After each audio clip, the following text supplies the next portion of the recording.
Baik, materi kita kali ini adalah job order costing, yaitu pembebanan biaya bagi perusahaan-perusahaan yang berproduksi berdasarkan pesanan atau job order. Kita lihat kembali biaya produksi, ada bahan langsung, tenaga kerja langsung, dan biaya overhead pabrik. Nah, bahan langsung dan tenaga kerja langsung kadang disebut juga dengan prime cost. Jadi kalau ditanya berapa prime cost-nya, itu artinya bahan langsung dan tenaga kerja langsung. Kemudian biaya overhead pabrik dan tenaga kerja langsung sering disebut sebagai konversi. Nah, untuk laporan biaya rugi, kita butuh informasi biaya non-produksi atau di luar rantai produksi, yaitu biaya marketing dan biaya administratif.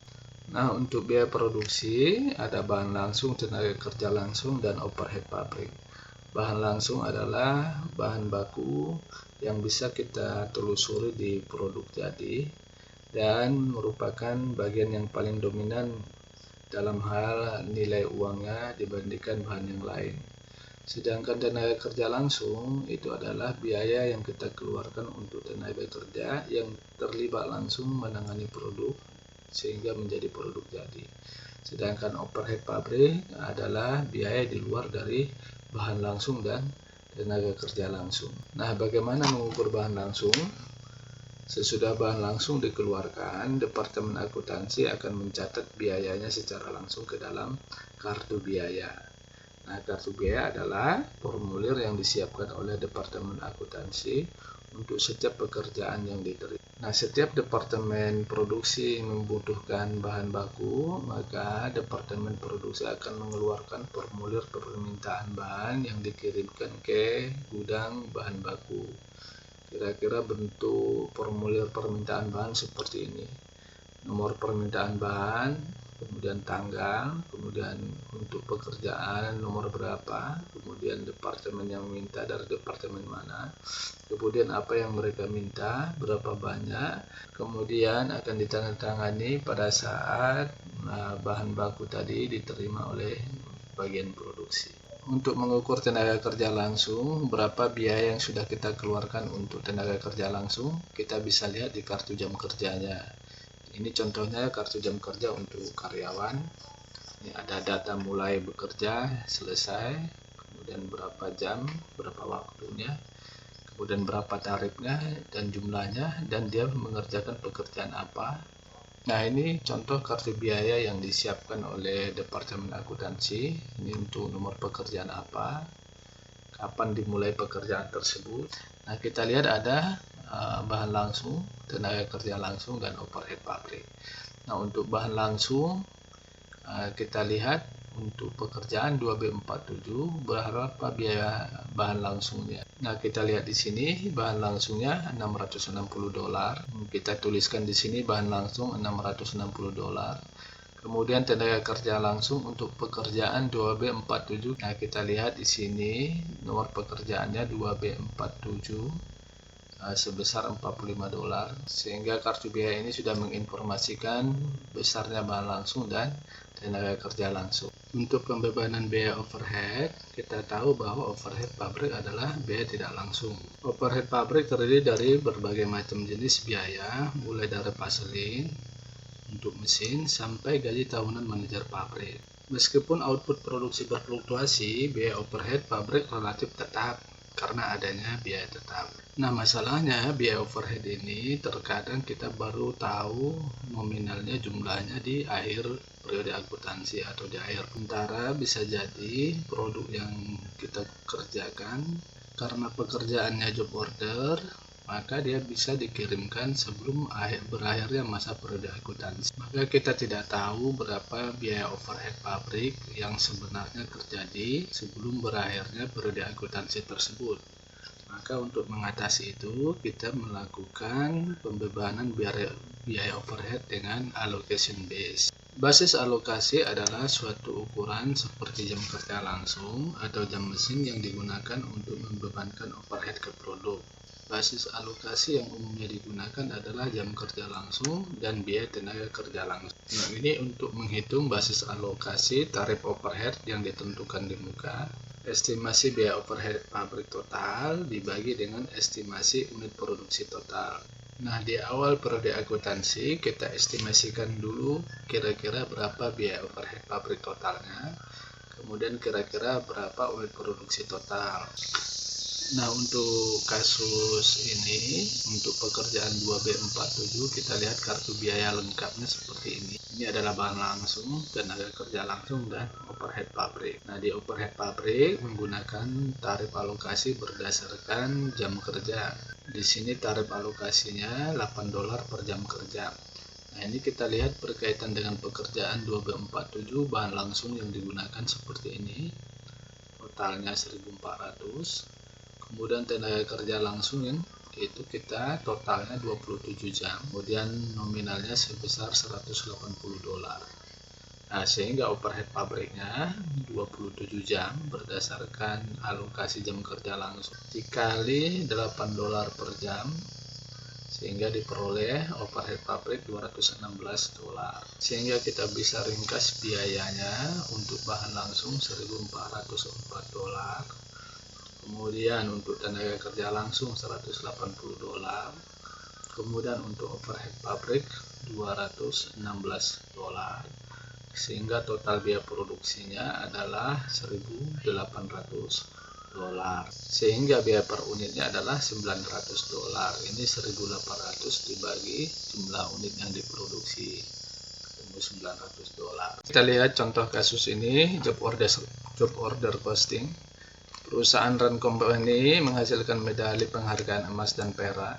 Selama bulan April, Run Company memiliki 2 buah pekerjaan, yaitu job A berupa cetakan khusus 1000 medali untuk bidang perfilman, dan sudah dimulai pada bulan Maret, dan sampai 1 April biaya produksi telah terkumpul $30.000. Nah, job B adalah pesanan 10.000 medali perak untuk peringatan jatuhnya tembok Berlin. Pekerjaan B dimulai bulan April. Nah, berkaitan persediaan dan pembelian material, pada tanggal 1 April, perusahaan memiliki bahan baku $7.000. Selama bulan tersebut, perusahaan membeli bahan baku senilai $60.000. Pembelian tersebut akan dicatat dengan jurnal itu bahan baku yang dibeli $60 dan hutang dagang $60.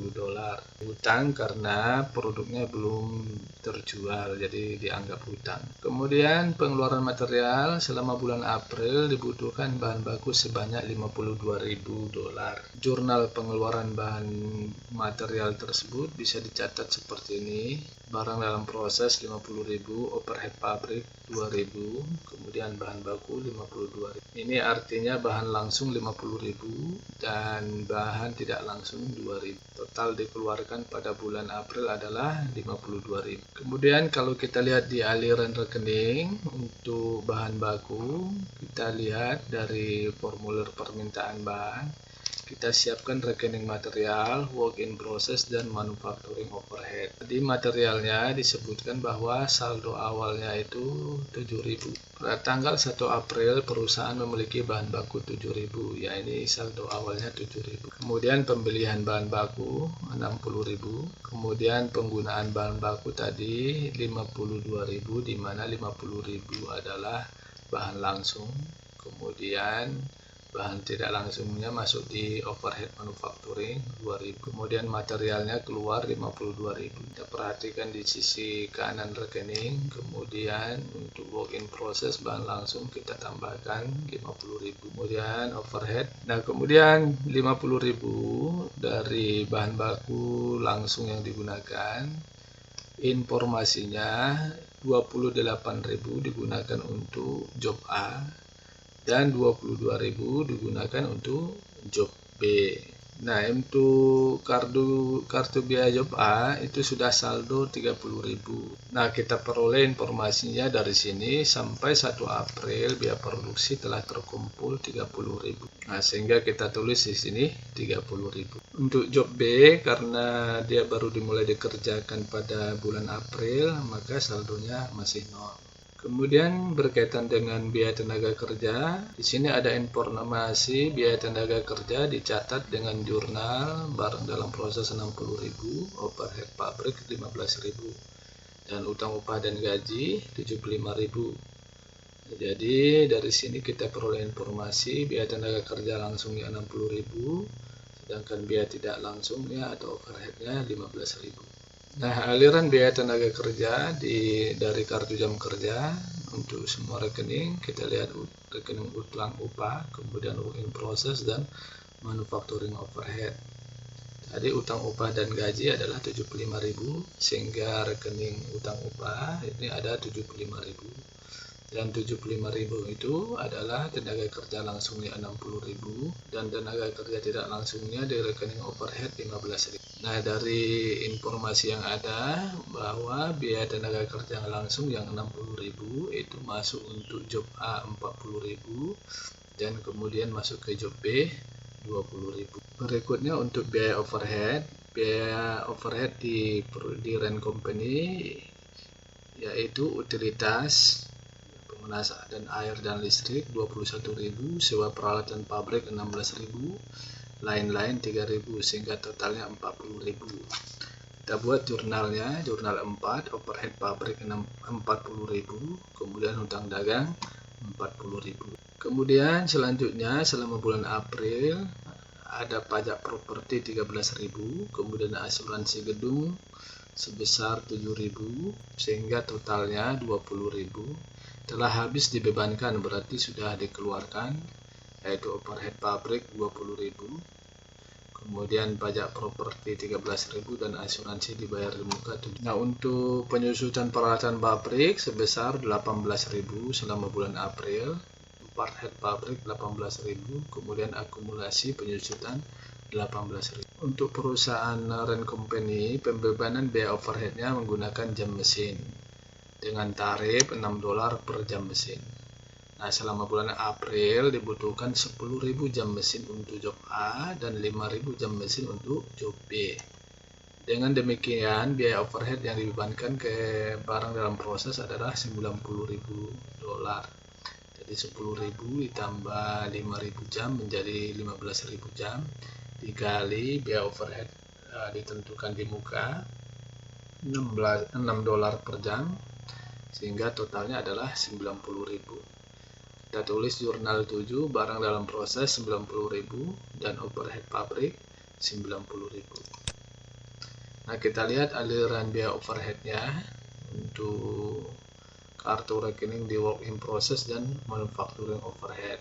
Tadi biaya overhead dibebankan di muka adalah sebesar 90.000, kita letakkan di manufacturing overhead, sehingga di dalam rekening work in process kita tuliskan 90.000 rekening work in process, di mana 90.000 tadi itu overhead untuk job A dan 30.000 untuk overhead untuk job B. Nah, kemudian biaya overhead aktual yang tadi yang terjadi selama bulan April kita catatkan di sini. Rekening overhead kita lengkapi. Kemudian 40.000 ini adalah biaya utilitas, biaya overhead pabrik utilitas sebesar 40.000. Kemudian untuk pembayaran pajak properti totalnya 7.000 dan 13.000 sebesar 20.000. Kita tuliskan di sini 20.000. Kemudian untuk penyusutan, akumulasi penyusutan overhead terletakkan di sini 18.000. Sehingga totalnya biaya overhead aktual yang benar-benar keluar adalah 95.000. Kemudian kita bandingkan dengan basis alokasi 90.000. Ternyata aktualnya 95.000. Sehingga biaya overhead yang kita alokasikan di awal lebih rendah dari aktualnya. Kemudian kita lanjutkan ke harga pokok produksi. Untuk formatnya seperti biasanya, kita lihat persediaan bahan baku awal. Ini tadi di awal masih ada sisa 7.000, kemudian melakukan pembelian sebesar 60.000, sehingga bahan yang digunakan adalah 67.000. Dikurangi persediaan bahan baku akhir. Kita lihat di rekening bahan baku, saldo awalnya 7.000, kemudian pembelian 60.000, sehingga totalnya 67.000, sedangkan yang digunakan adalah 52.000, sehingga sisa bahan baku akhir adalah sebesar 15.000, sehingga sisa persediaan sehingga persediaan bahan baku air adalah 15.000 dan bahan baku yang masuk produksi totalnya adalah 52.000 dan tadi bahan tidak langsungnya 2.000 sehingga bahan langsungnya adalah sebesar 50.000. Kemudian berkaitan dengan tenaga kerja langsung, kita bisa lihat di rekening tenaga kerja. Tenaga kerja langsung yaitu 60.000, digunakan 40.000 untuk job A dan 20.000 untuk job B. Kemudian overhead pabrik yang dibebankan sebesar 90.000 berdasarkan jam kerja. Ini overhead pabrik yang dibebankan 90.000 sehingga total biaya produksi adalah ya 50.000 ditambah 60.000 ditambah 90.000 menjadi 200.000. Kemudian persediaan barang dalam proses awal. Persediaan barang dalam proses awal kita dapatkan informasinya tadi bahwa di awal tanggal 1 April sudah ada terkumpul biaya 30